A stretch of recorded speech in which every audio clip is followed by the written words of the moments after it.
So I read everything I could on the internet computer, and it occurred to me that if everything that Don was saying is true, then this is really the next major iteration in software. NFTs in combination with self-sovereign identity, it makes about 50% of government not needed. Welcome back to Blockchain Pill. My name is Alex, and today our guest is Nick, the founder of Nuance dApp, a blogging platform native to the Internet Computer Protocol. Today we'll find out more about it. It's great having you on the podcast. Thank you for accepting our invitation and coming here. Welcome. Thank you very much for having me. I've been watching for a while, so it's now interesting to meet you face to face.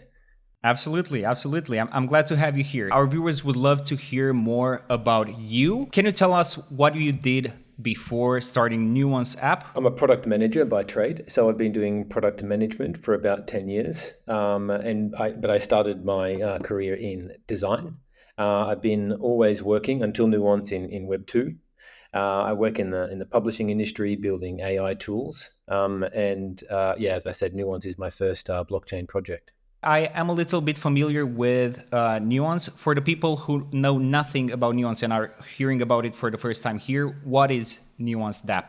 Nuance is a long-form publishing platform built on the internet computer, with the goal of disintermediating the publishing industry. So in our pitches, we always say that DeFi has taken out the banks, taken out the middlemen in finance, and we want to do the same in the publishing industry. I'm not very familiar with blogging and with long-form written content. I'm more dealing with video and audio content, so we'll go into more details. What are some of the benefits of using Nuance versus a traditional blogging app? At its core, it's about fair monetization for our authors without the platform risk. So there are several platforms now where you can more effectively monetize your content, but there is also because of the centralized governance, there's always the platform risk.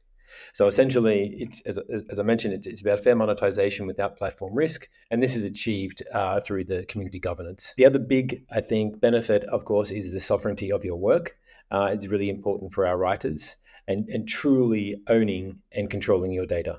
So that is something that is not really viable on Web2. That's much more possible on Web3. When you mention platform risk, what are you talking about? Platform risk in this context is about having a centralized governance. So a company or a CEO who can make decisions which affect the users without necessarily taking the interest of the users into consideration. So we've seen this time and time again on Twitter and many other platforms where they will change the rules which impact the users in a negative fashion to help themselves. So by having community governance, we hope it'll be the case where the community are making the rules and the content rules, for example, or the rate of monetization. These are all made by the community. So there's no chance that the platform can just change the rules without the interest of the users in mind. Was there an incident on platforms where they made a change that would affect the users? Like, shouldn't the companies make stuff in order to benefit the users and to have them stay on the platform? I mean, I think a recent example of this is, with Twitter, with the how they've changed with their third-party apps that integrate with them. So a lot of these third-party apps that used to integrate with Twitter, and then Twitter has built these APIs and then blocked those APIs. And some would argue that the users who are using these third-party apps for managing their Twitter feeds, and not having that is a negative impact on their business, basically. And I think another example on Medium is where they change the financial structure, the remuneration for the writers, without necessarily considering the writers as the core beneficiary of that change. And speaking of that, can writers earn money on Nuance dApp? And if they can, how can they earn money? Yeah, they can. So we've recently rolled out a feature, we call it a premium article. So a writer can write an article and publish it as a premium article, and then they mint a bunch of NFTs, as many as they like, and the price that they want for those NFTs, and then they effectively sell those on the Nuance platform. So effectively, the content is behind a paywall, and the reader has to purchase the NFT in order to access the content. So effectively, it's an NFT gated paywall. They can do that today. We have a couple of publishers who are taking that for a test flight. Well, we wouldn't call it. It is in production, but we're taking things slowly because, of course, it's financial. So we want to make sure that everything works really well. And we have several more different monetization features on the roadmap, but that's the only one we have live at the moment. It's actually great to see NFTs getting more and more use cases with what you're mentioning. So I think this kind of answers a bit of the question that I wanted to ask you further. What is the reason why you decided to develop Nuance on the Internet Computer Protocol instead of any other blockchain or even the traditional internet on Web2? I get asked this question a lot, actually, and the answer is always very simple. It's not possible in any other way. I think one of the beauty of the Internet Computer is that it brings Web3 in a box, I say. It brings all the stuff that you need for Web3, like DAOs, for example. It just is out of the box and you can use it. So I think the shorter answer is that it can't be done in any other platform, and certainly the community governance can't be done on Web2. I suppose the underlying question is also, why did I start, or how did I get onto the IC? I think a bit of luck comes in. A friend of mine who is an angel investor reached out to me and asked if I'd heard of the IC. He and I had wanted to work together for a while. I hadn't heard of the IC at the time. This was back in 2020. So I read everything I could on the Internet Computer. And it occurred to me that if everything that Don was saying is true, then this is really the next major iteration in software. So forget about like the next internet or any of that kind of stuff. It is the next major evolution of software. And I love to build software, and especially as a product manager, right? You have so much work when you're building a product that is invisible to the user. Things like, with your firewalls and all these kinds of things. And because of that stuff is native to the Internet Computer, not having to build all that stuff is also very attractive. Maybe even the reverse gas model, which is something gas model, exactly. Yeah. Yeah. Since crypto began, we didn't see that anywhere else. I think that's really for somebody who is new to cryptocurrency. Maybe they will use a dApp in the future. They will use a Nuance dApp. They won't even know that it's on the Internet Computer, because they don't have to know. That's a very good point you raise, because one of our kind of design philosophies is that, these things that I mentioned, the benefits of Web3, sovereignty of work and community governance and those kinds of things. I mean, a lot of them, the fact that is on blockchain or Web3 or crypto or whatever you want to call it is actually irrelevant to the everyday user. That's the plumbing underneath. They don't care. They care about the benefits. So with our design philosophy, we try and make Nuance be as Web2 as possible. So, for example, you'll notice when you go to Nuance, you have a login button. You don't have a connect wallet button, because for a non-crypto person, connect wallet is like scary. So we really, both in the user experience, but in general, we really want to have that kind of experience where users don't need to know they're on Web3 other than the benefits that they get from it. Absolutely. It will be similar to how people don't know how an email works. They just use it, and it just you click send, it gets to the person that you want it to get to. In the Web2 sphere, there is a very, as far as I noticed, there is a big hate for NFTs. I wanted to get your opinion. Why do you think people hate NFTs? People outside the crypto space, why do they hate it? I think it's because they don't understand it. I think that's the main thing. I think NFTs, are an incredible advancement in technology.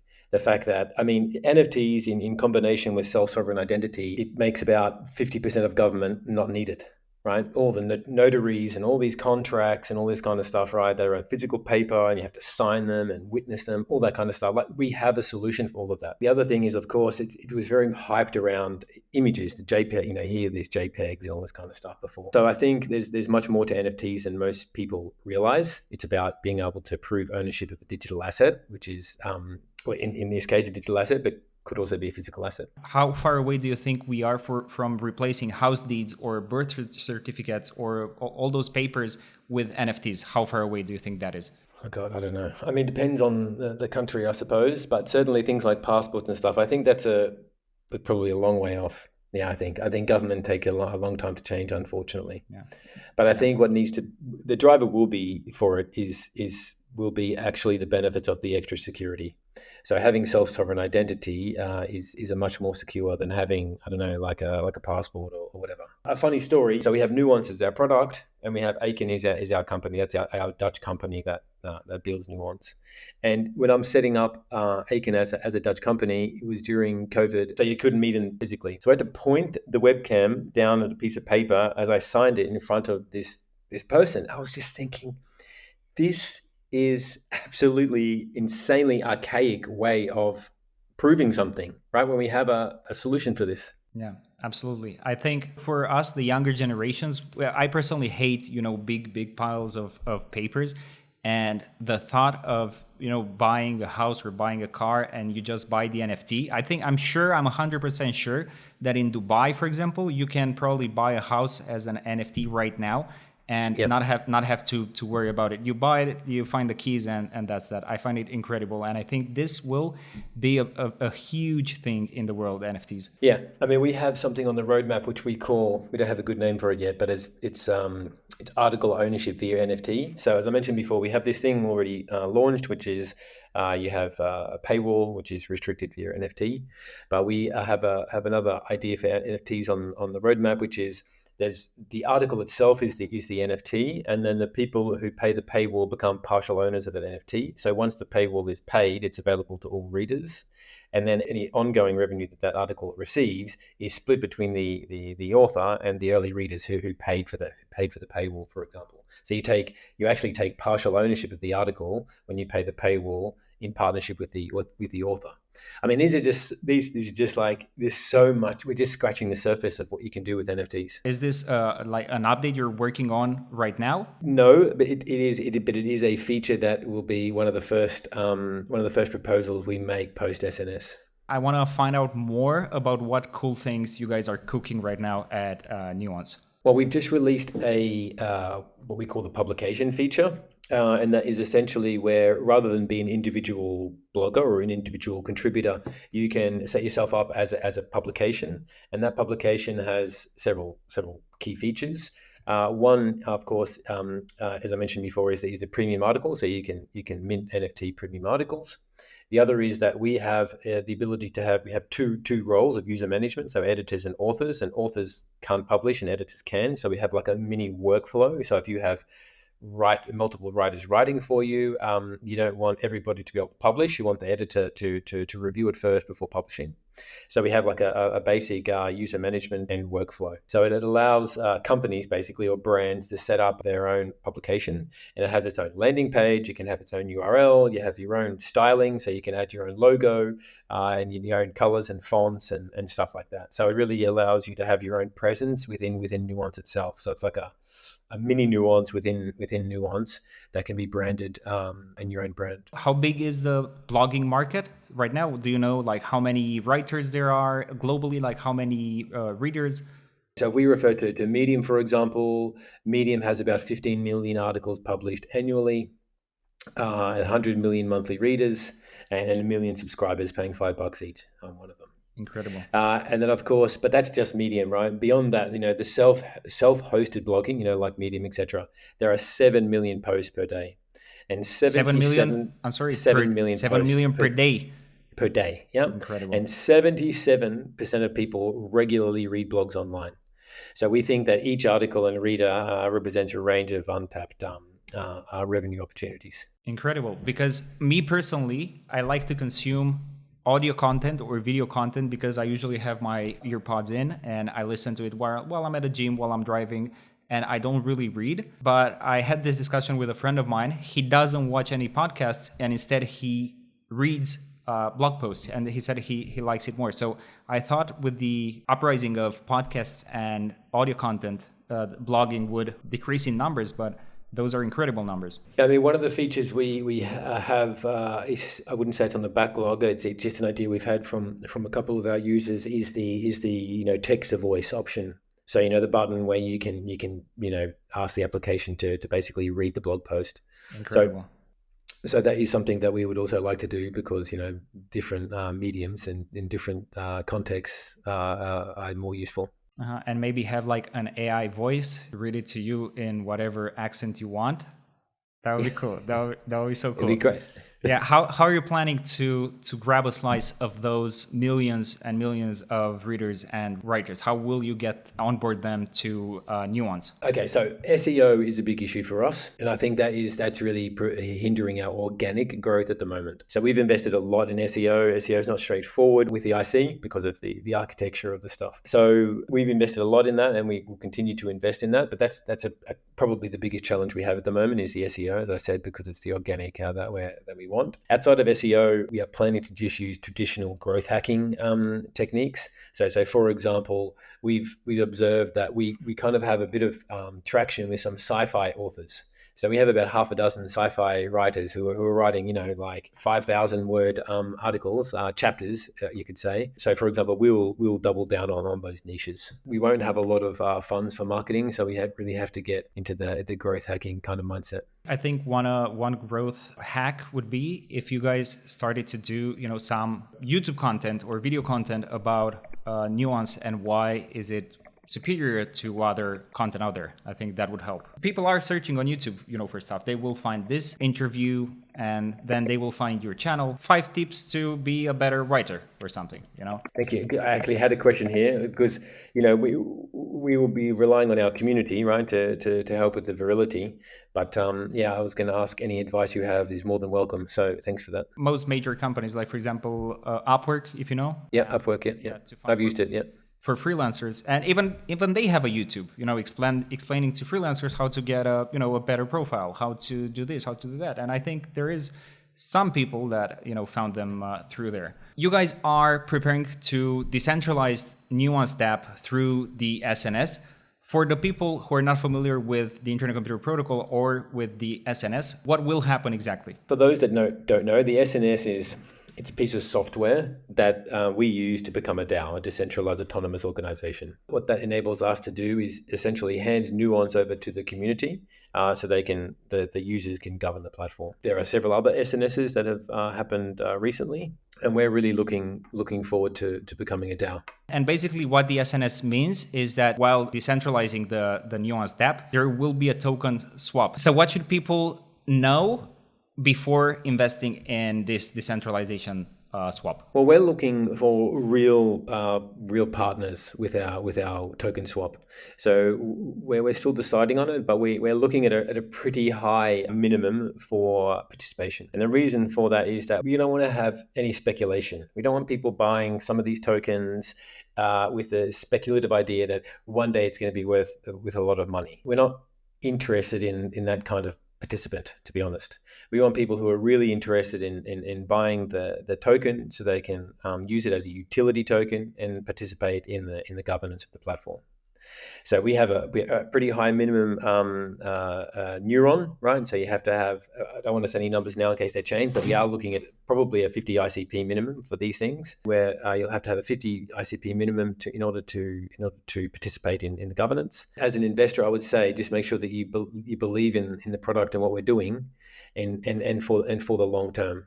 So we're not looking for participants who are looking for a quick buck or a 10 buy or anything like that. Although this is like the crypto space is usually known to be extremely speculative, so people will speculate. Like whatever you say, they will still speculate. Sure. Though. What's the soft cap? What is the hard cap? How many tokens will there be in circulations? Let's talk a little bit about the tokenomics of Nuance dApp.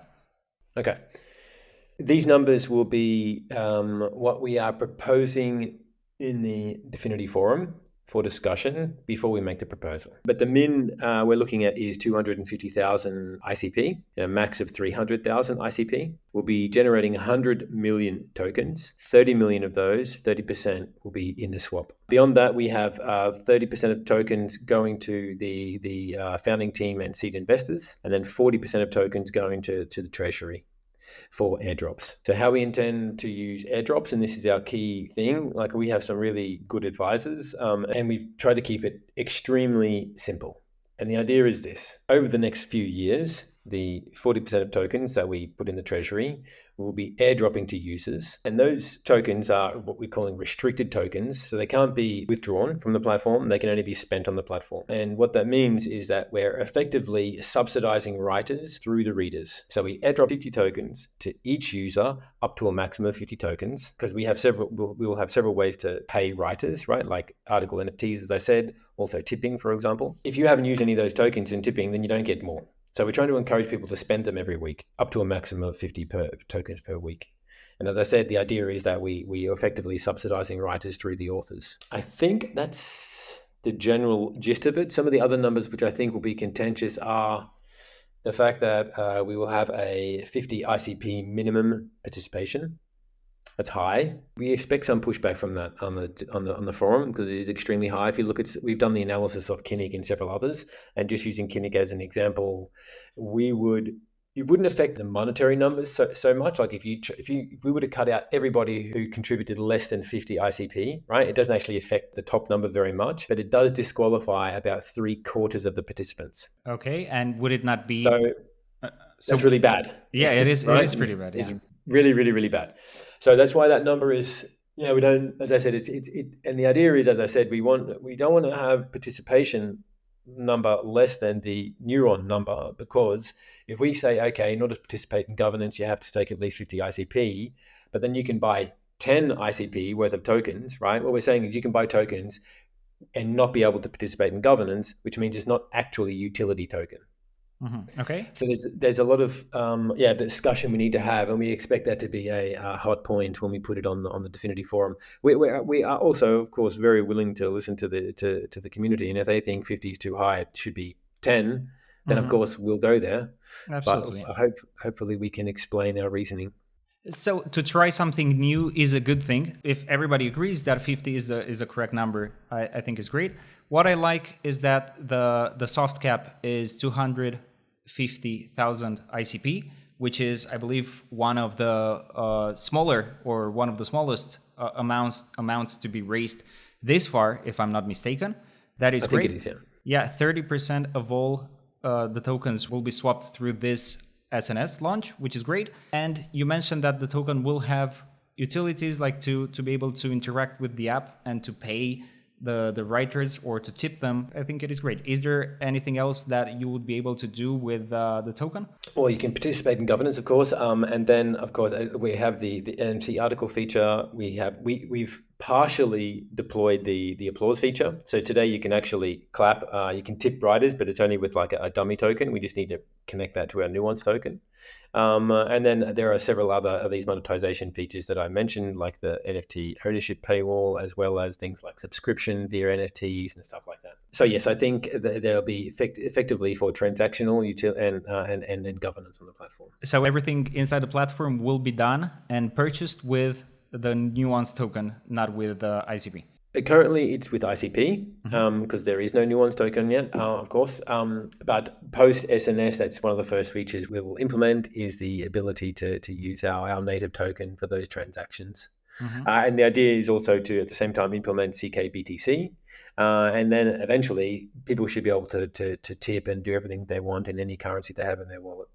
Absolutely. So the long-term plan is any token. We have ICP. Next will be Nuance token and CKBTC, and then the rest later. I think it's good for the adoption of CKBTC to have it be available as a payment on as many dApps as possible inside the ICP ecosystem until it finds different purposes. I saw a lot of stuff with Bitcoin ordinals, and Bob Budley, I think, is working on that. So maybe we'll see more and more use cases for CKBTC. One other thing that I'm curious is how many people are using Nuance right now? How many writers are there? How many readers are there? Do you have any stats? I do know the numbers off the top of my head are, we have about 3,000 registered users. We estimate about 20,000 readers. We've had about 4,000 articles published, and the total views I'd have to pull up actually. Is there something like a leaderboard for the content writers, like the top 10 people? You know, the first one earned like $2,000, the next one $1,300. If I saw that people are making thousands of dollars off of writing articles, Although I personally hate writing articles, but I would be writing articles, right? I would be trying to get, to the top of the leaderboard. Yeah, I think one of the problems we've had is we recently ran a writing competition. We've done that several times over the past year or so. And originally, the first round we did where we just judged it. Myself and a couple of the team, people entered the competition. We read the article and we just thought, yeah, this is good. We like this one better than that one for these reasons. And then they won the prize. And then we had another iteration of the competition where we thought that's very centralized. So why don't we do it where we basically have a very basic algorithm where we say, okay, we basically say how many views did it get and how many applause did it get and how many claps. And that has been a massive headache for us over the past months because people are gaming it. They're like setting up multiple accounts and they're like on our Discord and they're arguing about it for hours and hours and hours. And it's really, it's been a huge time sink for us to try to figure out, okay, who's being honest, who's not being honest and stuff like that. So I think there is a dApp on the Internet Computer called Mod Club. They deal with moderation and, with whatnot. So it seems like they would solve the problem that you guys have. We already integrate with Mod Club actually. So we were their first customer actually. So they Mod Club moderate all our content. That's content moderation. I think you're probably referring to the proof of humanity thing, which and we do need to have that kind of feature basically to in order to have a competition like this where people can't game it. We do need to have some form of proof of humanity. Yeah. Absolutely. I think we covered everything that we had to cover. Is there anything else you would like to say to our viewers or to the Internet Computer community in general? I suppose just keep an eye on the forum. In the coming days, we'll be posting our announcement that we're going for the SNS. Our timeline is to be, we think, around mid-September. We have a few things to clear up before we can confirm any of that. But so keep an eye on the forum and please participate at least in the conversation. I think we have everything. So thank you very much for tuning in and accepting our invitation and coming here and talking to us. It's been a pleasure to talk to you. We learned a lot of cool stuff. And looking forward to see the SNS launch and exploring the Nuance app. Thank you very much for tuning in, and I'll see you around the space. I hope you guys enjoyed this episode and learned more about Nuance. If you did, don't forget to like it and to subscribe to our channel for more content like this. My name is Alex, and I'll see you in the next video.